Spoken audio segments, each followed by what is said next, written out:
Hi hello வணக்கங்க. சென்னை வந்தாச்சு. சென்னை வந்த கையோட உங்களுக்கு நான் சூப்பரான ஒரு மேக்ஸ் சொல்லி தர போறேங்க. இது ஒரு சின்ன பேசிக் தான், ஓகேவா? என்ன அப்படின்னு பார்த்தீங்கன்னா எல்சிஎம் அண்ட் ஹெச்சிஎஃப். சரியா? இப்போ இன்னொரு 3 நம்பர் கொடுத்துருக்காங்களா, இதுல 2 நம்பரும் கொடுக்கலாம், இல்லைனா அது 4 நம்பரும் கொடுக்கலாம். நம்ம எப்படி எல்சிஎம் கண்டுபிடிக்கிறதுன்னு நம்ம ஃபர்ஸ்ட் பார்த்துடலாம். ஃபர்ஸ்ட் எல்சிஎம்க்கு இப்படி டா போடணும். 2ஆம் வாய்ப்பாடு கொடுங்க. 2 2 3 2 6 2 20. சரியா? அடுத்தது மறுபடியும் 2ஆம் வாய்ப்பாடு கொடுங்க. இங்கே இருக்கக்கூடிய நம்பர் அப்படியே வைங்க, இது போகாது, அப்படியே எடுத்துருங்க. 2 10 எனிமல். 3ஆம் வாய்ப்பாடு கொடுங்க. 3 3 5 அப்படியே வைங்க. மறுபடியும் இங்கே 1 கொண்டு வரணும்னா 5ஆம் வாய்ப்பாடு போடுங்க. 1 1 1. சரியா? இப்படி கீழே 1 வரது வரைக்கும் நம்ம இந்த நம்பர்ஸை பண்ணிட்டே வரணும். அதை தான் நம்ம எல்சிஎம் அப்படின்னு சொல்லுவாங்க.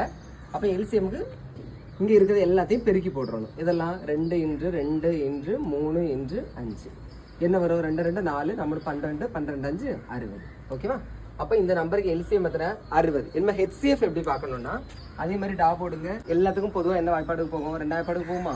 2 2 3 2 6 2 20. அடுத்தது இந்த நம்பர்ஸில் எதுவுமே காமனாக எந்த நம்பருக்கும் போகாது. இப்போ 3ஆம் வாய்ப்பாடு எடுத்துட்டோம்னா இந்த 3க்கு போகும், 1க்கு போகாது. அதே மாதிரி 10க்கு என்ன செய்யாது? 3ஆம் வாய்ப்பாடு வராது. அப்போ இதோட நம்ம என்ன செஞ்சிடணும்? ஸ்டாப் பண்ணிடணும். அப்போ இதுக்கு ஹெச்சிஎஃப் எத்தனை?